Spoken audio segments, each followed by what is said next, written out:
Hi there, this is Alex Stepien for Trademarkia. We're welcoming Ms. Victoria Walker of Trademarkia to the Trademarkia podcast on intellectual property rights and protection. Welcome.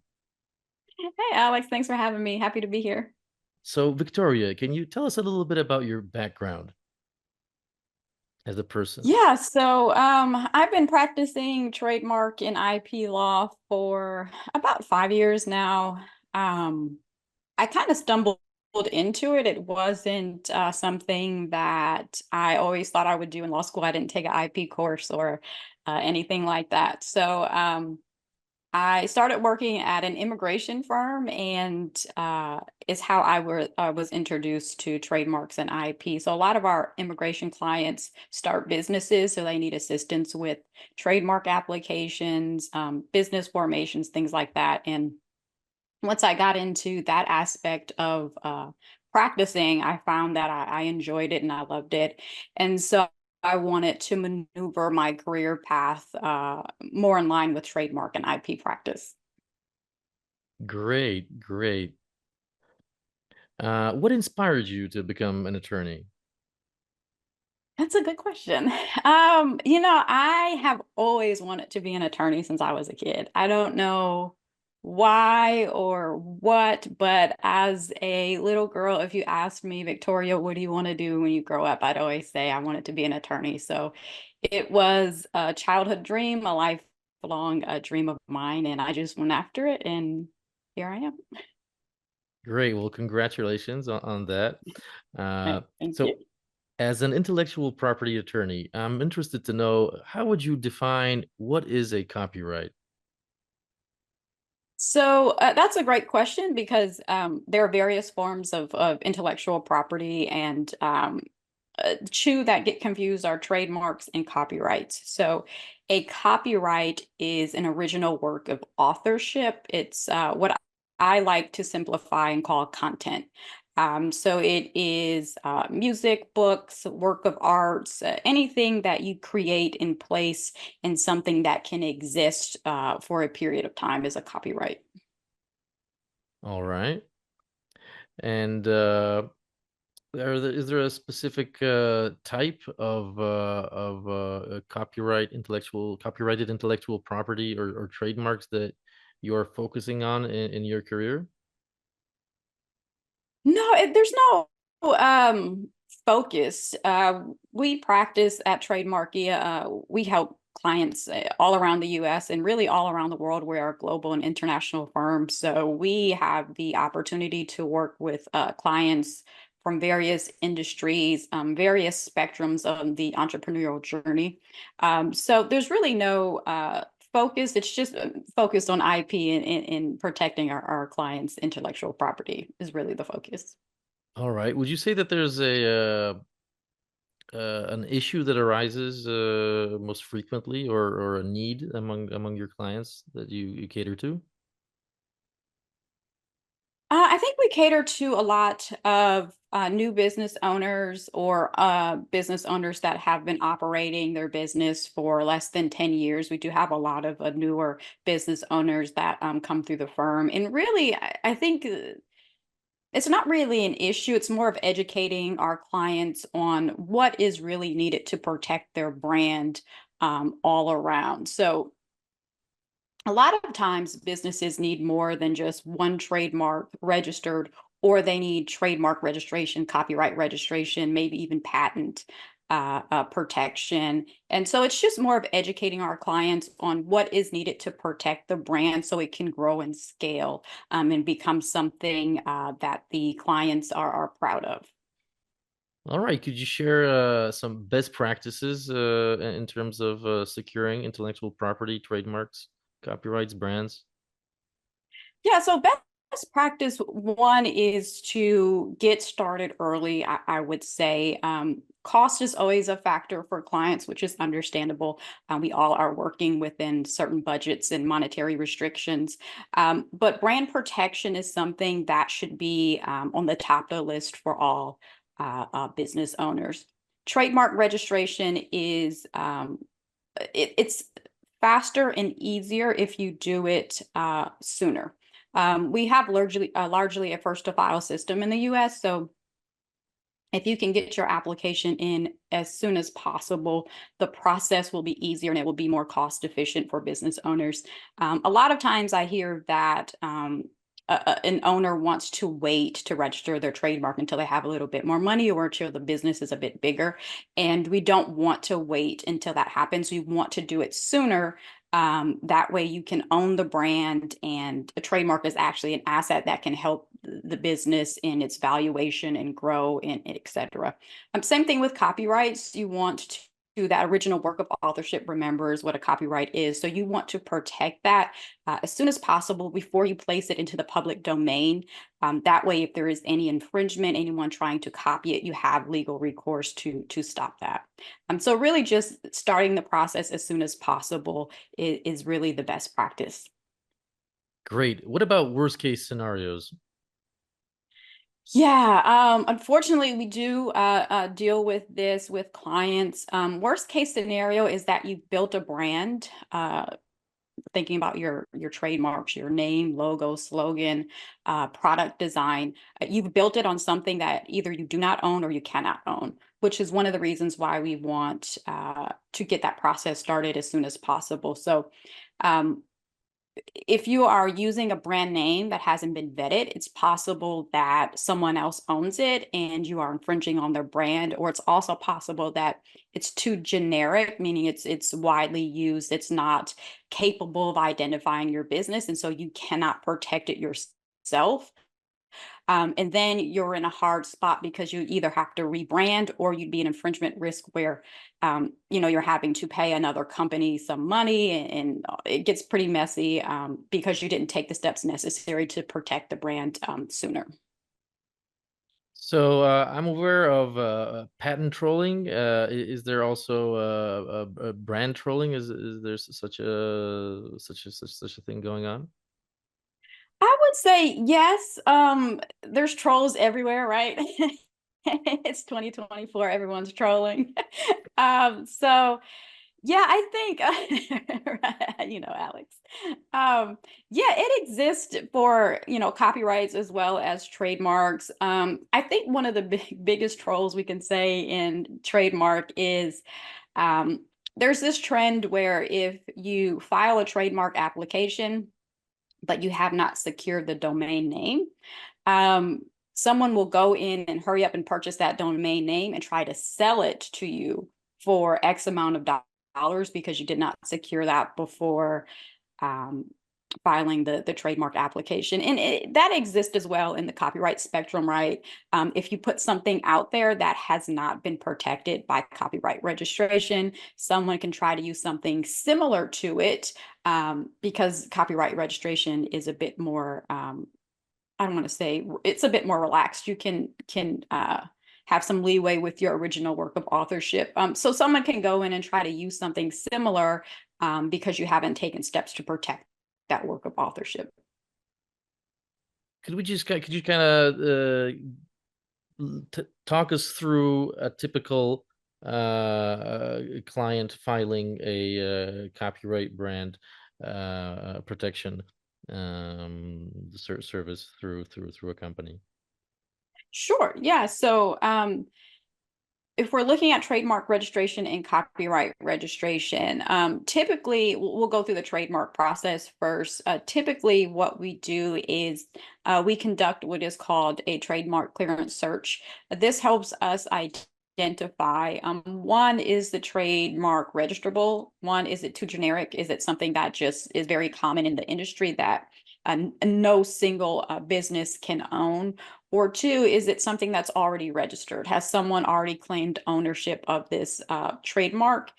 And three, we're also looking at what we call common law trademark use, just assessing overall the risk and likelihood of registration of the trademark. So we do that pre-vetting period before we ever fill out the application or submit it.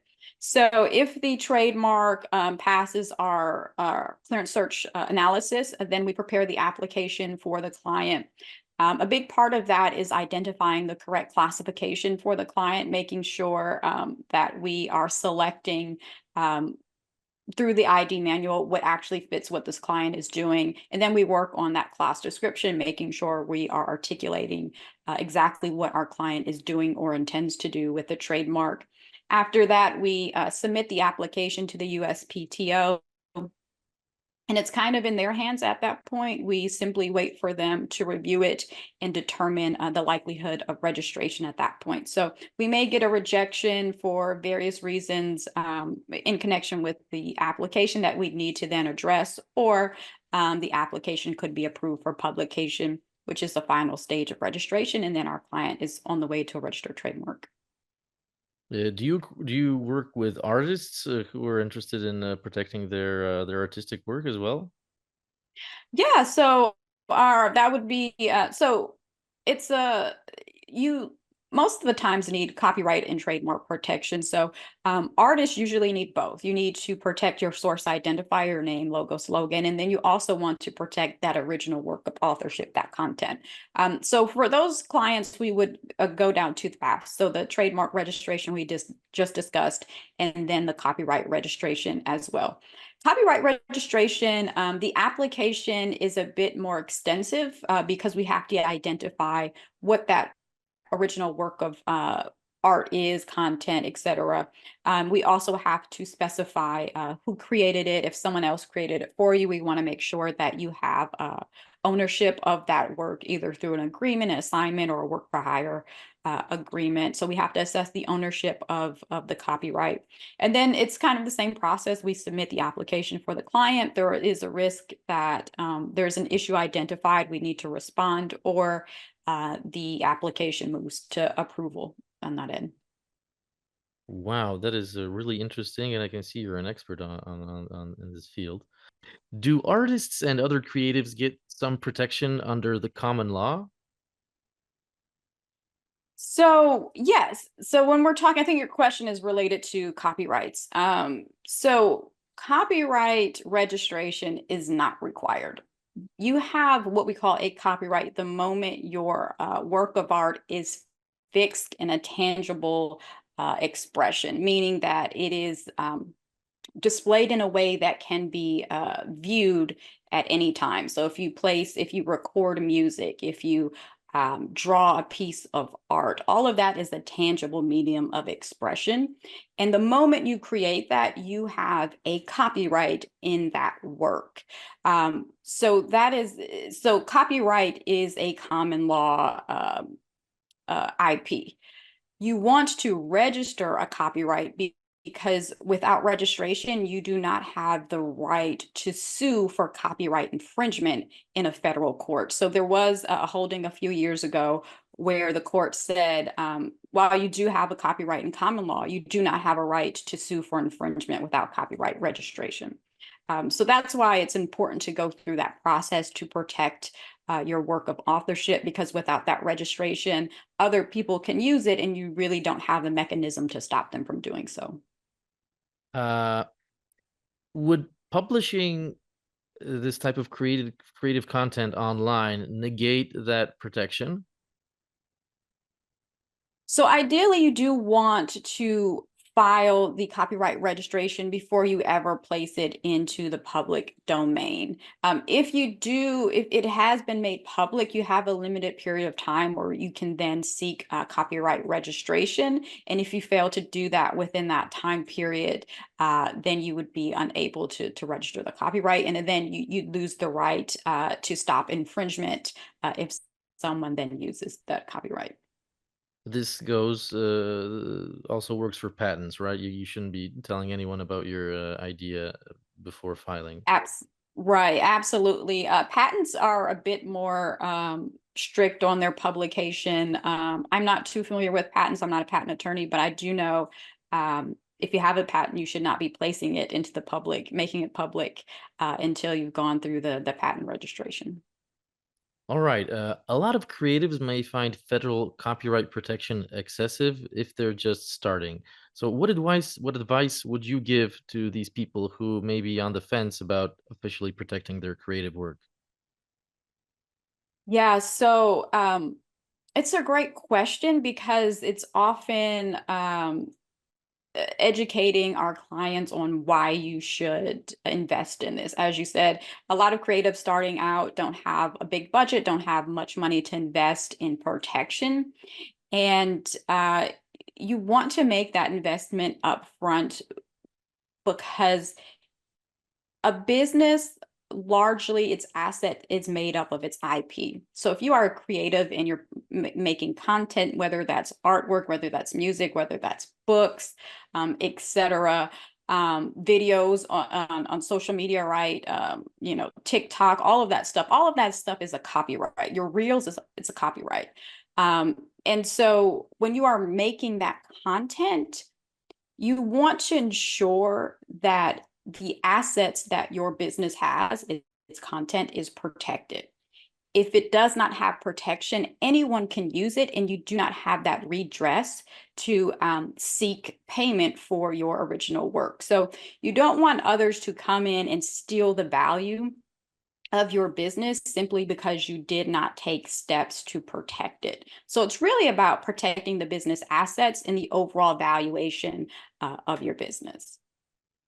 Uh, what about publishing on social media? Sometimes I see people post disclaimers on Facebook stating that they try to negate some of the uh, confirmations agreements they clicked on when registering to a service such as Facebook, and it seems odd that sometimes maybe this is a fallacy.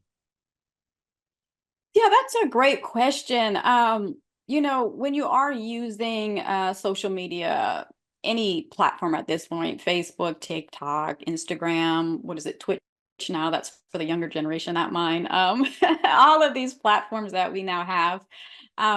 You're right. When you post your content onto these sites, you are giving them a license to use your content. That doesn't mean you're giving them ownership of it, right? You still own it because you've created it, and hopefully you've taken steps to register the copyright or trademark at that point. But you are giving them a license to use it. So we'll see Facebook commercials or Instagram commercials where they're using all of these viral videos that we've all seen on the apps, and they're using them in commercials because once you place them onto their network, you've now given them a license to use it, but you don't give them ownership. In your experience as an intellectual property attorney, what are the most common misconceptions people have about copyright protection? I think the biggest misconception is kind of what we touched on already, is that you don't need to register your copyright. Um, I think there generally creatives understand that once you create it, you own it. And so others cannot use it. But what's not understood is that if you do not take that additional step to actually register the copyright, then you do not have that option to seek redress if someone is using the copyright without your permission. And remember, there is a limited time after you place that copyright into the public to register the copyright. So if you do use it, place your copyright into the public domain in various ways, and you wait too long to try and protect that work, you may end up not being able to do so. The other misconception, I'm not sure where this comes from, is what we call a poor man's copyright. I don't know if you've heard of this, Alex, but it's where you uh, mail the copyright to yourself through the post office, so you have a stamp on it, and then you get it back at home and it's like, hey, I have a copyright now. I don't know where this comes from, but this is a concept that exists for some reason. And so I just want everyone to know that that is not a thing. You cannot mail yourself a copy of your original work of authorship and then you somehow have a registration or some additional rights in that work of art. Maybe some form of, durable medium interpretation, maybe in this direction. Maybe it's just one of those concepts that have it's existed since I've entered the field, and I'm sure it's existed long before I've entered the IP industry. So I'm not sure where it comes from, but some people believe it to be true. Victoria Walker debunking fake news in the Fake intellectual news. property field. Debunked. Check. Debunked. It does not work. Poor man's copyright does not work. Sure enough. All right. What are the risks of not protecting your creative work? In your experience, have you found that protection under the common law isn't just enough? Yeah, it's not enough. So I mean, look at the digital age we're in. When we're talking about copyright specifically, I mean, this applies to trademarks as well, but 2024, largely businesses are online, right? Largely businesses are on social media. You have a website, you have either a YouTube page, you have a podcast. Um, you are placing a ton of content onto these networks. When you do so, we don't really know what's going to hit, as the young kids would say, right? We don't know what's going to go viral. We don't know what's going to be our money maker. And you don't want to work backwards, right? You don't want to have this valuable asset that has now gone viral. You have this video that everyone loves, that everyone wants to use, um, but you don't have any protection to stop people from using it without your permission. So one of the things we kind of been talking in circles and not really addressing is the valuation of assets. So your copyright is an asset and it's valuable, and it becomes more valuable the more popular it becomes, which is social media. TikTok is really where businesses are creating these viral videos and people are shopping right on TikTok and they're making thousands and thousands and thousands of dollars every day. If you have not taken the steps to protect that content through copyright registration, then anyone can really use it without having to pay you any money for that asset. So we want to create a space where if another company, another person wants to use something that we created, they have to go through us and they have to pay us for that use. We don't want it to be something that's in the public domain that anyone can freely use and kind of make money off of our hard work because we didn't take the additional steps to protect that asset. Is that even possible with a company like TikTok, which is based in China? Yeah, so remember that when you place the content onto that network, you're giving TikTok a license to use, right? But that doesn't mean you're giving other people a license to use, right? So if let's say Victoria is on TikTok and I see I don't know, a video from Nike, and Victoria wants to take Nike's video and use it on her website or use it on my own content because it's something that's popular and it grabs people's attention, Victoria could not do so because Nike has not given me a license to use that. Nike has given TikTok a license to do so. So that's what we're talking about, right? So if other people wanted to use your content that you have uploaded, they would have to ask for your permission. Social media, it gets a little messy, right? And I think that's kind of what your question is hitting at. When we're talking about use, we're talking about monetizing the use, right? Making money off of the content. So on TikTok, you can share other videos. You can remake them and do all those dances and, all that fun stuff that happens on TikTok.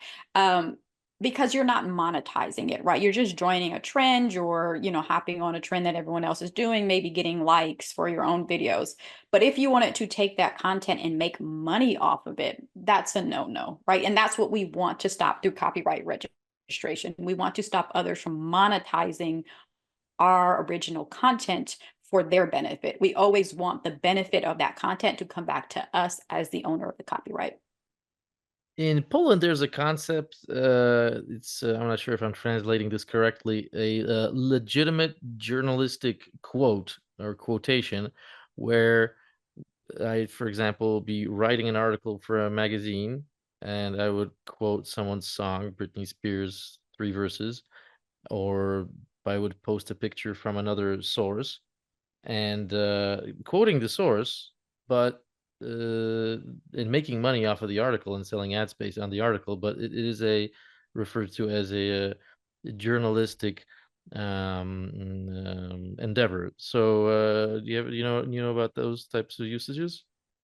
Yeah, so what you're referring to is what we call fair use. So, not every use of a copyright is copyright infringement. There are ways that you can use someone else's content without violating their what we call bundle of rights. So, fair use, there's a number of ways you can use a trademark. One of those are, or two of those, news and educational purposes.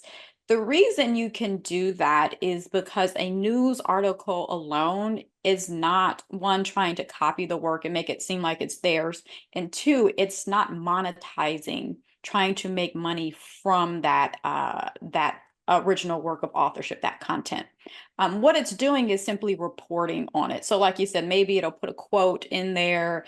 It may be a controversial song where, they're writing an article about it and quoting a specific line that underscores their point of the article. So that in and of itself is fair use because you're not really trying to copy that song. You're not trying to make money off of the song. You're just reporting about it. And the same thing with educational content. We see, I don't know if anyone's aware of this, but law schools largely will use a song. So criminal procedure is our professor in law school, and a lot of professors use Jay-Z's 99 Problems, right? So you can use that content, right? You can use that song because you're not trying to copy it. You're not trying to monetize the song in your own way. You're just using it for informational and educational purposes. And a lot of law schools do that, and I think undergrads are starting to take. I think there's a Nicki Minaj class. Hey, Barb's, Uh, that you can use copyrights in an educational manner without it being an infringement. how about remixing or sampling in music? Is there like a line where something is admissible to be published as a song by an artist where he takes a certain amount, there's a certain number of bars in a musical composition that is legitimate use, fair use, and then at some point it stops? Yeah, so that would not fall into fair use, right? So if you're reusing someone else's original work of authorship and monetizing it, trying to make money off of it, so largely songs we're trying to make money, right? That's not fair use because you're copying what someone else did, and then you're trying to seek benefit money from that use. How about inspiration? Is there a level of similarity where I would, for example, create a Bugs Bunny type character and he would be four-fifths similar, or he'd only have a different fur color and look the same? Is there a kind of a way of gauging exactly where a similarity ends and copyright infringement starts? Yeah, that's a great question, Alex, because this is really where a lot of copyright infringement issues hit the mark. So I mentioned earlier that copyright, there's some leeway in use because of what you just hit on, which is called the originality element of copyright creation. So in copyright law, there is this concept that two similar works can be created and they can be highly similar. The question is, did you create your own work without knowledge and inspiration of the copyright that already existed, right? So, one way we look at this in the legal aspect is determining, okay, did you have access to this work of art that already existed or this copyright that already existed? Did you, if it's a song, did you somehow listen to this and were you influenced by this? So it is possible for two copyrights to look similar and still be protected because they both were created without knowledge or inspiration from each other. So originality in copyright, there is a bit more leeway than you'll see in trademark registration and trademark law. So it is possible, but really what you're looking at is just to make sure it hasn't been copied, right? Did you have access to it? Did you know this person? Did you somehow see it somewhere? It's really an in-depth analysis that would have to take place to really determine, are these two really original works that were not influenced by each other. All right, thank you for that. So I'd love to hear about big cases. Can you reference any big cases you've worked on, or any big cases you kind of keep in mind when working this type of job related to intellectual Yeah, one of the biggest cases I've worked on is unfortunately an issue where a client was not uh, being mindful of their IP portfolio. They didn't have an attorney, they were doing it themselves. So I'm not going to say the name, but I was working with a client. They operate an airline custodial business. They are a pretty big company, and we're in the process of selling their business. So we've talked about how trademarks and copyrights are assets. And during the due diligence period of the sale, it was discovered that the trademark had been canceled. It lapsed for failure to renew because the client was not monitoring the status of their trademark. And because of that, the value of the business, the value of the sale was reduced. So the client reached out to me to see if I could assist with filing the new application and then monitor the process because they were unable to do so. And so we did that, but unfortunately, the client did have to walk away from the sale because the other thing to be mindful of is that trademark registration takes a long time. So at that point, it was taking, I think, closer to 18 months, and the buyer did not want to wait for that trademark to be re-registered. And so the client unfortunately did have to walk away from the sale. We were able, about 2 years after that, to re-engage that buyer, and they were able to ultimately close the deal and sell. But it was a 2 year period where they did have to wait, continue to operate the business, which they did not want to do so anymore. So that is one of the cases that I keep in mind, is just understanding that a trademark is more than just a name. A trademark is your business identity. It's how you identify your business in the marketplace. It's how people know you. They understand the value that your business has through that name.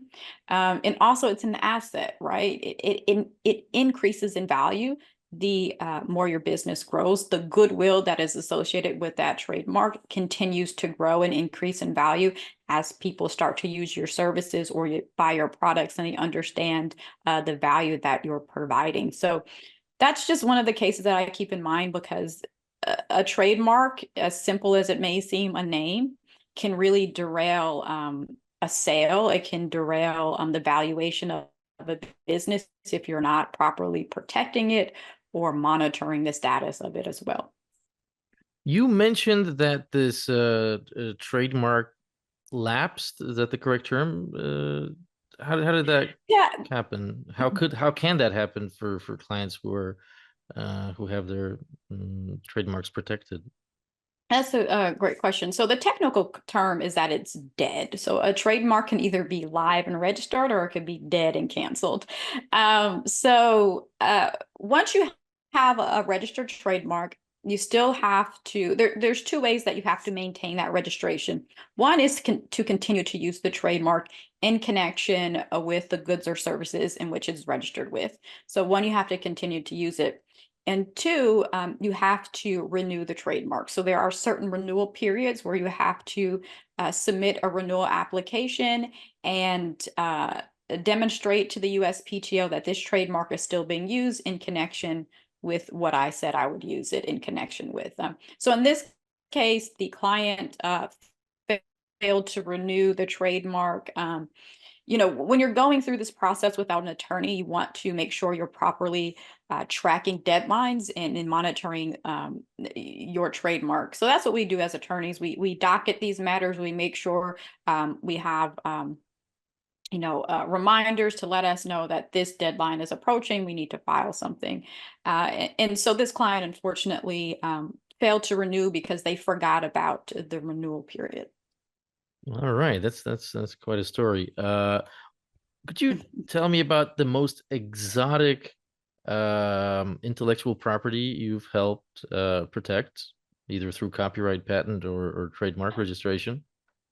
That is a great question. I would say this is maybe a little inappropriate. Um, the most exotic I think I would call is I have a client who is an adult entertainer, and we have protected the IP for this client. And I see this client on social media, and it's very adult oriented content. But she's doing great. I think that's the most exotic. That was one that I wasn't expecting when I entered trademarks and IP, was to work with adult entertainers. Obviously, everyone needs to protect their trademarks and their IP. But she has a But when that signature client, move. Does it? I have not watched her content, so I'm not sure. But I was she does actually have a was signature name. so that, yeah, to She, clarify, because it is just registration of a trademark and a brand or a brand, and I was actually asking uh outside of a brand, like maybe a recipe for chicken, maybe that's what I was going for, but that's very that's very so interesting. yeah, you know, outside of that, um, yeah, you know what? Now that we're on the same page with this question, yes. So there are four forms of intellectual property: trademarks, copyrights, patents, and the fourth one is a trade secret. So a trade secret is not something that you file with any government agency. A trade secret is basically, we can say it's what makes your business special, and it's what makes your business valuable. So a great example of this is Coca-Cola. The Coca-Cola recipe is a trade secret. They never filed a patent on it, because if you do, you have to um, state what goes into the recipe, and then within a certain amount of time, anyone could recreate it, right? So it's the Coca-Cola recipe is a trade secret. It's something that only a few people within the company know about, and only a few people within the company have access to. So for a trade secret, you create a trade secret policy to limit access to whatever makes your company special. And you kind of put limits around who can access this information. Without that, it's not a trade secret. Anyone can steal it, and then you'd be in trouble because an ex-employee has now taken this and they're recreating it. So I say all that because I had a client that creates customized nail polish. And that in and of itself is not special, right? Anyone can kind of customize nail polish. Trade secrets don't need to be special. They don't need to be anything unique. It just needs to be something that only you know about, that makes your business valuable. So my client was sourcing the pigments from a certain place, and had a certain process of how she combined these products that made the colors. It's all natural, so it's all natural nail polish, and it was just the way that she was combining it and where she was sourcing these products from, that we were able to create a trade secret policy for her, make sure that her employees do not have access to it, only certain, people, and all that good stuff that goes into those policies. So I think that was one of the more exotic, if you will, cases I've worked on, not the adult entertainer. All right, well that is truly interesting. Have you ever registered any recipes, foodstuffs? So have I have not. Um, so a recipe itself is not it's not a trademark, right? It's not a source identifier. It's not a copyright, because a copyright, there's certain restrictions on what you can register as a copyright. A procedure, a recipe itself, is not something that you protect with copyright registration. So I have not worked on anything like that. Um, if you're familiar with websites where people will post recipes, you will see that a lot of times they have additional content around that recipe. So they'll have, you know, why does my family love this? Or they'll have, a lot of photos that they've taken when they created that dish. They'll have, options to add to it or take away. There's always a lot of other information around that. The reason why you'll see that time and time again is a way to protect that overall work of art, that recipe in and of itself. So if someone wanted to, copyright that web page, that they could do so, because there's additional content that is around that recipe. But the only other way you could protect a recipe, again, is through a trade secret. So, like the Coca-Cola recipe, or, any other recipe that makes your product taste better that someone else is unable to recreate. You can do it that way. But again, a trade secret is not something that we register. We simply create a trade secret policy and ensure that your company is treating that recipe as a trade secret. Fantastic. So, Victoria, thank you so much for this interview. It was extremely informative, and I hope I'll get to speak to you again soon. Yeah, And absolutely. that's it. That's it for now. Yeah, well, thanks for having me. All right.